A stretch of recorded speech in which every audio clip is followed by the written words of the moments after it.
Jordan t'i dhuan, qofse gjykata kushtetuese shprehet për ankimin e Veliajt deri në datën 9 nëntor dhe jep drejt Veliajt, dekreti bie.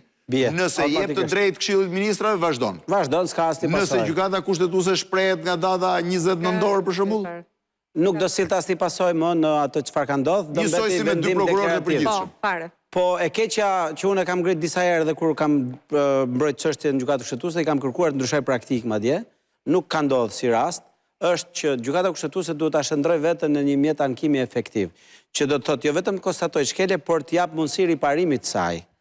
Në rastin konkret, mund ta kishe bërë që të shërbente si precedent. Pikërisht, pra në rastet kur vendimi është konkret, kthen mbrapsht. Mendoj që gjykata kushtetuese duhet i lërë gjithë çështjet e tjera, ta trajtoj me prioritet dhe ta zgjidh brenda një kohe rekord, se për te diskutimit që mund bëjmë ne për arsye motivesh të tjera nga ato juridike, çështja 5 minuta diskutim ka në këndvështrimin tim.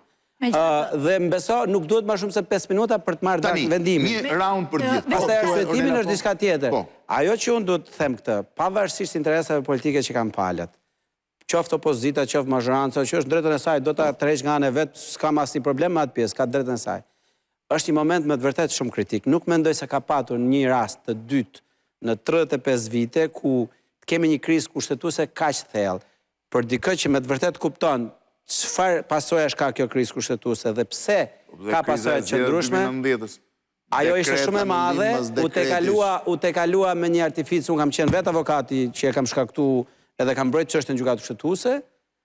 Problemi është shumë i thjeshtë që mendoj që ajo që s'keni parë zgjas koma në kuptimin jo që e përdor Rama, por me këto që po shohim, ka një moment. Unë mendoj që kjo duhet të jetë një moment reflektimi nëse ne me të vërtetë duhet t'japim vetës dhe Shqipërisë shansin që të mbetemi shtet kushtetues. Njerë në muaj vinë ma thonë studio. Jo, më beso në aspektin kushtetues, kjo pastaj bën pa vlerë çdo lloj diskutimi, çdo lloj parimi që ne diskutojmë më shpejt. Po të dalim pak nga çështja juridike dhe ta shikojmë pak më lart, ka dy probleme kryesore që sjell ky dekret. E para njerë është ajo pak demokraci që do duhet patjetër të kemi, dhe nga ana tjetër në këtë kuadër të kësaj demokracie do duhet patjetër të kemi atë pak që na ka ngelur në këtë vend, të paktën e drejta e njeriut që të gjykohet në mënyrë të drejtë dhe të pavarur, vazhdon dhe duhet jetë e paprekshme në këtë vend. Pra, ky është një kryetar bashkie, një individ mbi të gjitha, i cili ka ankimuar dhe respektohet bazuar në kushtetut.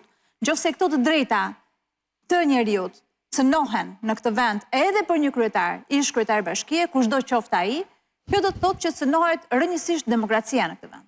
Së dyti, ka të bëjë me mëvetësinë e institucioneve. Ky dekret pret konkretisht mëvetësinë e institucioneve. Përpos faktit që tashmë pushteti vendor njësër ligjesh po i marrin të gjitha të decentralizimin e famshëm që është bërë centralizim tashmë i gjithi. Përpos faktit që ai ligji i pushtetit vendor shikohet kapet një herë këndej, i shkojnë qeverisë, ca si shkojnë qeverisë dhe prap nuk i bën dot pushteti vendor. Përpos faktit që patëm 61 bashki të kryesuara nga të majtët kryesisht, dhe nuk patëm një pushtet vendor prej vërteti që ta ndjejmë që është një pushtet i ndarë nga pushteti qendror. Edhe tani me shumë probleme. Edhe tani me shumë probleme, do të duhet patjetër që të futemi edhe te gjyqësori për të kuptuar që në këtë vend as gjykata kushtetuese nuk është më e paprekshme dhe kjo është një precedent shumë i rrezikshëm që do të krijohet këtij vendi në ardhmen. Kushdo qoftë Erion Veliaj apo jo Erion Veliaj. Mark, çfarë duhet ndodhë në këtë veprim sipas teje, çfarë duhet bëjë opozita?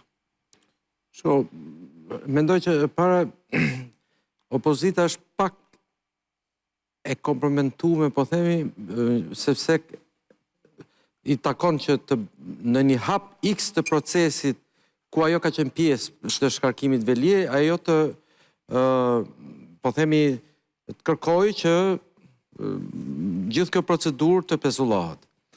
Por me gjithatë... Ajo mund të kërkoj të drejtën kushtetuese të Veliajt për të mbrojtur veten, jo... Por me gjithatë, se e kisha me por, me gjithatë, nëse do të ketë pak moral për dalë para qytetarëve, do duhet që të ankimoj pjesën që lidhet me të drejtën kushtetuese të ankimimit të një personi zgjedhur zgjedhor. Për ndryshe këtu, pastaj do quhet, mendoj që do quhet palë me ata që po cënojnë të drejtë. Po konkretisht çfarë mund bëj? Konkretisht ankimim qofse po unë nuk besoj që ka nevojë ankimim në gjykatën kushtetuese. Por vetëm dëgjoj, paralel me ankimimin. Unë nuk besoj që ka nevojë për ankimim se ankimimi ekziston. Jo, mund të them një pyetje. Mark, vetëm një pyetje. Ankimim paralel me përgatitje për zgjedhje? Pa diskutim dhe jam kundër kësaj fryme që ka opozita, që thotë... Se mund thotë, ne po bëjmë ankimim dhe edhe ankimimin ta hedh poshtë. Që zgjedhjet, meqense për 1, 2, 3, 10, 15 arsye, zgjedhjet nuk mund të fiton. Atëherë, për çfarë është opozita nëse u garanton qytetarëve që hynë në gjitha zgjedhjet për të mos fituar? Opozita kryesore e vendit thotë, unë e kuptoj ty një shoqat që hynë për të marrë një deputet dhe thotë që nuk fiton, por opozita kryesore e vendit nuk mund të thotë publikisht që ne hymë zgjedhje, po hymë katë se nuk fitohet. Për mu është atentat... Mobilizon do të as votuesit e tu.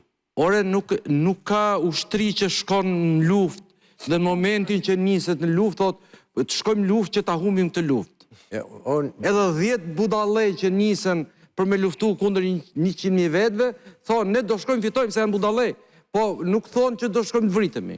Se nuk ka sens. Pra, nuk ka logik dhe mendoj që atentati më i madh që u bë zgjedhjeve, edhe shpresës që të ndryshojë diçka në Shqipëri, është krijosh një klim të tillë dekadente morale që thosh, tu nuk fitohet, tu nuk ndryshohet, tu nuk bëhet. Praktikisht po thu njerëzve rrini në shtëpi, mos hajteni në zgjedhje dhe kështu. Dhe jam kundër kësaj, mund të fitohet çdo lloj zgjedhje në çdo lloj kushti, në çdo lloj rrethani. Nëse shkon për ta fituar një palë zgjedhje, e fiton ose të paktën bën përpjekje për ta fituar, sepse kjo është qëllimi i opozitës. Jo, është qëllimi. Nuk është qëllimi i opozitës, thotë normale. Meqense pushteti është i kapur. Rregullat e loje. Po jo më va, nuk mund të dorëzosh para se të humbish. Çështja është që duhet. Ore, ushtrit në betejë, kur kapitullojnë që ngrenë flamurin e bardhë. Do vej opozita. Pasi kanë bërë betejë, nuk thonë, nuk nisën në betejë duke thënë që unë do humb. Do kapitulloj. Shumë e qartë shpjegim. Bëhet beteja. Se çfarë duhet bëj? Do e bëj, po ku do e bëj? Po jo, mos më shoni sa është shkatërrimtare. Gjeni u shkatëruar. Do gjej opozita në rregullimin e lojës. Ambasador. Jo, do futet, jo më fal. Opozita nuk ka për detyrë të bëjë këtë. Shiko, opozita ka dhe mënyra të tjera për të luftuar. Nuk po e themi. Unë mendoj që opozita po bën fushatën, po pranon. Paradoksi është se opozita prej vitesh po bën fushatën. Nuk do të pranojnë që del një kryeministër e thotë dorim pushtetin në 2050. Ora me atë kryeministër po konkuron. Dhe nuk mund thosh. Konkuroj me një njerëz që thotë dori edhe kur të... Po duhet të ndryshosh me zbra, duhet që të fitosh ato zgjedhje.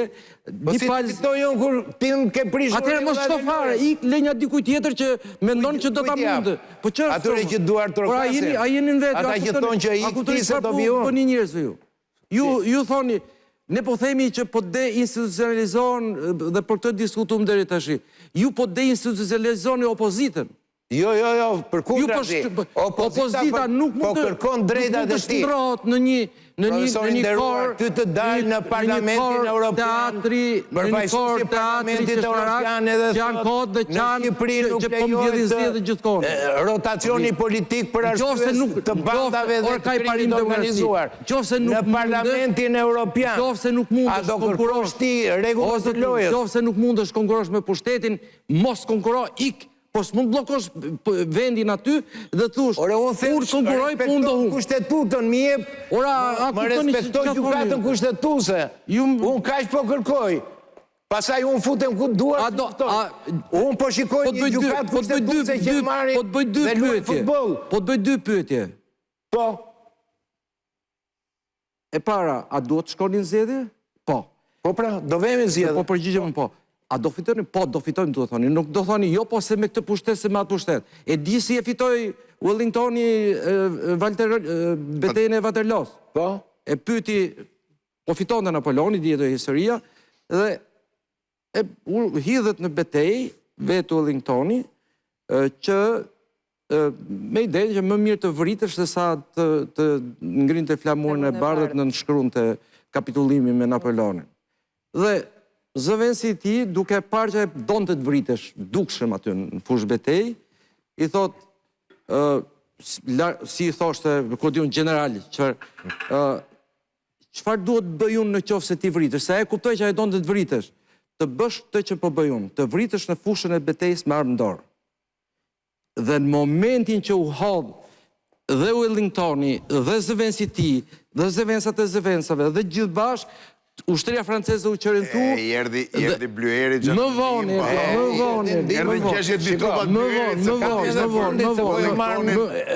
vonë, Jerdi, pra...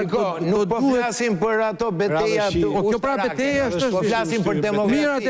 Ka një tjetër, ka një tjetër të... Si në rastin e kësaj beteje. Të baballarëve të kushtetutës amerikane. Por është paradoksale, në vedete, ajo që thoni ju. Tirania e majorancës është prezente, luftarët e lirisë duhet të rivendosin, prandaj nuk jemi me llafë, profesor. Por është paradoksale që thoni ju. Po nuk iku Rama, ne nuk fitojmë. Po flasim për... Çfarë duhet bëj opozita? Opozita duhet hyrë në zgjedhje natyrisht. Një është pjesa ligjore, një është problemi opozita. Opozita duhet gjetë një kandidat. Duhet të gjejë shumë se është në kërkim të një kandidati, edhe palët po bëjnë sikur kanë shumë, kam një ide që s'kan kandidat fare, sepse për një vit me një këshill bashkiak të ndërtuar, nga pikpamje pragmatike është vështirë të gjesh njerëz dhe njerëz përfaqësues. Mirë do të ishte një figurë betejë politike, nuk është betejë për të administruar Tiranën. Se këshilli bashkiak e ka PS-ja, mandati është limituar një vit e pak. Do kjo është betejë politike. Beteja politike. Rama kërkon betejë për të administruar Tiranën. Opozita bën betejë politike. Dakor, pra, po figurat që deri tani kanë dalë, që janë ato të treja që qarkullojnë, nuk janë figura politike, janë shumë të respektuara, janë 3 figura shumë qytetare, por nuk janë politike, dhe në qoftë se do të hynë në këtë betejë... Ndarja para opozitës është betejë me kandidat politik apo jo politik? Sepse në qoftë se fiton dhe këtu hymë në një nën temë tjetër, që mund tjetë një emision tjetër, në qoftë se hymë me një figurë jo politike, atëherë Partia Demokratike do sjellë një precedent të tillë për zgjedhjet e sakta të parashikuara vendore, por edhe për zgjedhjet e përgjithshme, gjë e cila e vën në një situatë... Për zgjedhjet e parashikuara vendore, tha Ali Mehmeti, jam i gatshëm që mund të kandidoj, tha, me platformën time. Po dua platformë me këshill bashkiake dhe me mandat të plotë. Skuadrën time, le të themi. Megjithatë, për këto zgjedhje pra Partia Demokratike, opozita do të ketë një kandidat shumë të mirë, dhe në qoftë se është e vendosur, duhet të çojë dekretin e presidentit në kushtetuese. Këto të dyja nuk kanë lidhje e duan apo se duan Erion Velin. Fati Erion Veliajt do të zbardhet kur mos të ketë më valencën politike dhe ne do të shohim se si do të jetë Partia Socialiste me të. Do të abandonoj këtë njeri që është një individ i thjesht të përballet me drejtësinë, apo do thotë kjo drejtësia brica akuza të padrejta te Kishkër Bashkiaku jon etj etj. Por kjo është një histori që ne do ta shohim më vonë dhe do ta kuptojmë. Të zgjedh kandidatin dhe të ankimojë kushtetuese. Të ankimojë dekretin. Në letër Partia Demokratike ka një avantazh, sepse ka një nga ata që ka qenë kryetarët më të mirë të bashkisë që ka patur Partia Socialiste pas zotit Rama, që është zoti Veliaj, u arrestuar. Dhe me peshë shumë të fortë politike. Me peshë shumë të fortë edhe një nga figurat kryesore dhe për mua një nga kryetarët e bashkisë më të mirë që ka patur Tirana pas zotit Rama. Por ka një bonus, dhe këtë bonus ja dha Spaku Partisë Demokratike, pra ai që ishte kampioni nuk është më në lojë, nuk është më në fushë, dhe Partia Demokratike gati e ka terrenin në favor të saj. Unë nuk e kuptoj ka ndikim brenda votuesve të Tiranës Veliaj? Po nuk e besoj në këtë fazë. Mbetet për të parë, po në këtë fazë nuk e besoj. Po megjithatë, Partia Demokratike ka avantazhin dhe ka bonusin e madh në këtë zgjedhje, jo vetëm për Tiranën, por e ka edhe për 5 qarqet e tjera, 5 bashkitë e tjera. Sepse gjithë trupa e demokratëve mund të stabilizohet dhe të stacionohet në këto bashki, ta monitoroj, të bëj një fushat shumë të mirë, të denonsoj gjitha shkeljet, pra ky është një moment i artë.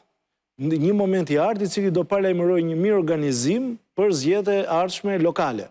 Dhe ky është një moment që duhet shfrytzuar, po jo duke qenë fatalist. Duke u organizuar. Pse është një moment i artë 11 maj që u ngritën gjithë? Ka një manual, ka një udhërfyes Partia Demokratike për këtë zgjedhje, për Tiranën flas. Që ka i artë ky. Të bëj atë që ka bërë në vitin 2010 me zotin Bash. Ka ndryshuar regjimin që ka i ardhur. Figurat e vjetra